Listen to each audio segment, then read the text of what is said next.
اللہ الرحمن الرحیم۔ خلاق عالم نے قرآن مجید برہان رشید میں واشگار الفاظ میں ارشاد فرمایا وَاعْتَصِمُوا بِحَبْلِ اللَّهِ جَمِيعًا وَلَا تَفَرَّقُوا، اللہ تعالیٰ کی رسی کو مضبوطی سے تھام لو اور تفرقہ بازی میں مت پڑو۔ آج امت مسلمہ کو جن اعتراضات کے ذریعے سے گمراہ کیا جاتا ہے ان میں ایک بہت بڑا اعتراض کہ آپ سنی ہیں یا مسلمان ہیں۔ یہ یاد رکھیں اقوام عالم میں مذاہب کے لحاظ سے جو ہمارا تعارف ہے وہ مسلم ہے، چونکہ دنیا میں بہت سارے مذاہب ہیں، یہودیت، عیسائیت، بدھ مت، ہندو وغیرہ، تو ان اقوام عالم میں تعارف کے لحاظ سے ہم مسلمان ہیں۔ پھر یاد رکھیں آگے میرے محبوب علیہ السلام کا فرمان ہے کہ میری امت 73 فرقوں کے اندر بٹے گی۔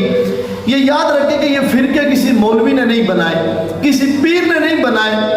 جب میرے محبوب علیہ السلام نے فرمایا کہ میری امت 73 فرقوں میں بٹے گی، فرمایا کلہم فی النار، سارے کے سارے جہنمی ہوں گے الا ملۃ واحدۃ، ان میں سے ایک فرقہ، ایک گروہ، ایک جماعت جو ہے وہ جنت کے اندر جائے گی۔ تو اب چونکہ گمراہ فرقے بھی ہوں گے اس کے لحاظ سے ہم سنی ہیں، کیونکہ کریم آقا صلی اللہ علیہ وسلم کی کثیر جو وہ تعداد کے اندر روایتیں موجود ہیں کہ جن میں میرے محبوب علیہ السلام نے فرمایا کہ اتبعوا بسواد الاعظم، جو سب سے بڑی جماعت ہے اس کو لازم پکڑو۔